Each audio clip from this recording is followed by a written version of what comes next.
Aujourd'hui, je passe le Rescue Diver. Je voulais le passer, mais je voulais d'abord plonger un petit peu pour prendre un peu en expérience. Du coup, je pars préparer mon équipement. Après, je pense qu'on va avoir quelques briefings et puis ça va être beaucoup d'exercices dans l'eau. Je vais mettre la GoPro sur la tête et au moins, je vais essayer de filmer un peu tout ce qu'on fait. Et au moins, vous verrez à quoi ça ressemble un peu cette formation. On prépare plus de matériel que d'habitude.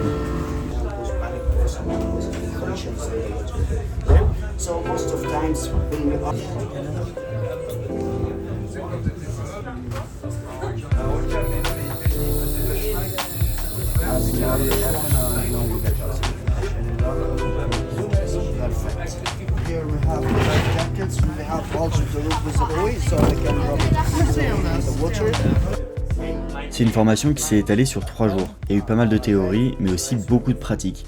On a passé 2 jours à faire des exercices pour que le dernier jour, on réalise un exercice complet de A à Z. Et aujourd'hui, je vous partage la réalisation de l'exercice complet, parce que sinon, ça aurait été un peu répétitif. Et pendant ces 3 jours de formation, quand on était sous l'eau, on n'a pas été tranquille, on a eu la visite de pas mal de monde et ça a été vraiment chouette à faire. On a vu des raies, poissons Napoléon, tortues et même le passage de 2 petits dauphins. On était trop contents, ils sont venus nous déranger pendant qu'on faisait la navigation, mais on en a quand même profité pour passer un peu de temps avec eux parce qu'on les voit pas tous les jours.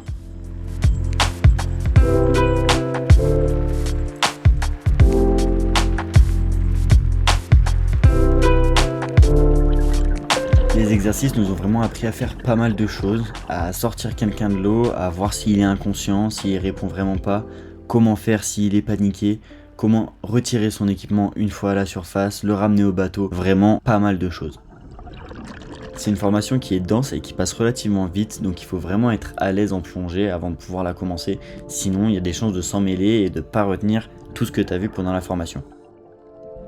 Le jour de la réalisation de l'exercice global, moi je me suis chargé de devoir remonter à la surface le plongeur qui était inconscient au fond de l'eau, donc faire la remontée de façon contrôlée, faire le palier de sécurité, réussir à stabiliser l'autre plongeur et le remonter tout doucement pour pouvoir le déséquiper une fois en surface. Une fois en surface, il y a quelqu'un d'autre qui a pris le relais, c'était moi qui étais le plongeur inconscient en surface et du coup il devait me retirer le gilet, faire semblant de me faire du bouche à bouche et me ramener jusqu'au bateau. Une fois cette étape faite, pareil, on change et là, on montre comment remonter une personne sur le bateau et ensuite lui administrer de l'oxygène, appeler les secours et faire tout ce qui est nécessaire pour essayer de le faire revenir à la vie. De mon côté, la formation s'est super bien passée, j'étais avec un autre français, ce qui a permis à nous d'échanger entre nous sur nos différents ressentis et comment effectuer les choses, ça m'a pas mal aidé.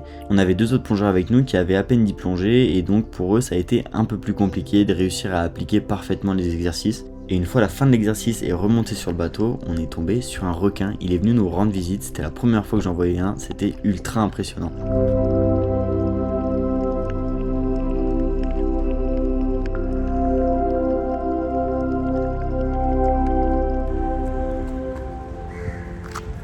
Pour passer le Rescue Diver, il y a aussi une partie où on fait les aides, les premiers secours. Et du coup, un peu comme le PSC1, je pense que ça va être à peu près la même chose qu'on doit avoir. Moi, ça fait longtemps que j'ai pas fait. Du coup, je suis obligé de le passer en Égypte et c'est ce qu'on va faire maintenant. Before I check anything, I need to check the expire date. Et voilà, on a fini les premiers secours. Bon, c'était franchement pas compliqué, hein. Ça a pas duré très longtemps. C'était vraiment juste un petit rappel sur toutes les techniques et tout ça à faire. Mais il y avait vraiment rien de difficile. Et on est à l'aéroport pour aller chercher Yanis. Bon, cette fois, je suis de retour à l'aéroport, mais pas pour moi, pour Yanis. Je récupère un copain là qui va être là pour les 2 dernières semaines avec moi. Je suis trop pressé de le voir. Normalement, il est bien atterri. Là, je pense qu'il est en train de récupérer son visa et puis basta. Ça va? Je suis mort, mec. Bonne route. Mec, au top.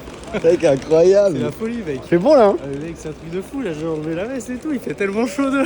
Let's go. Bon, Forenza Khamsin.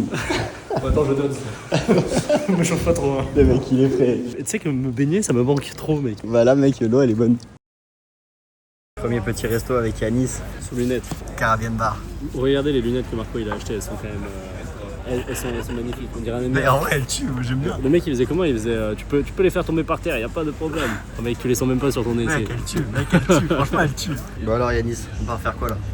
Mec, on va faire ça. Là, on est tu décoches. Ouais, et tu donnes. Et je dodge.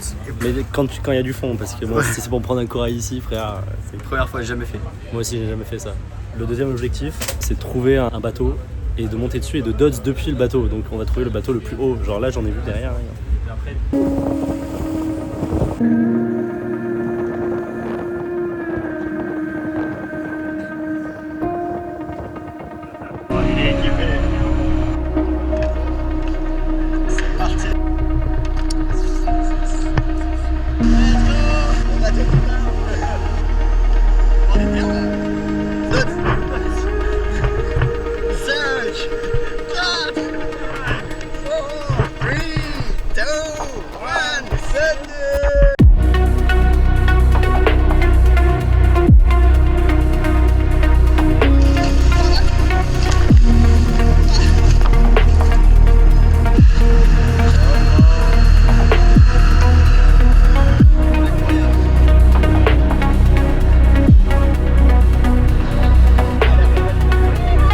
Ok, donc là l'histoire, qu'est-ce que c'est?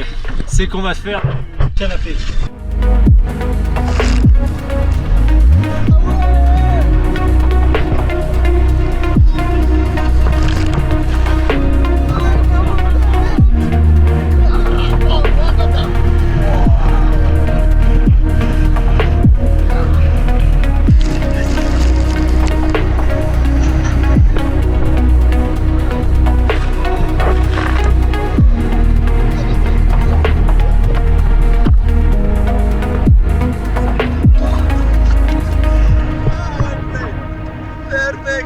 Ah, je suis fatigué, Anis. Ah, c'était dingue.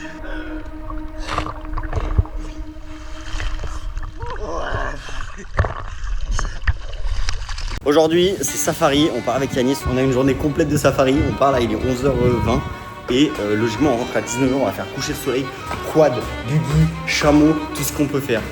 Piscine, toboggan, pas du tout. Non, pas du tout, pas d'eau, pas d'eau.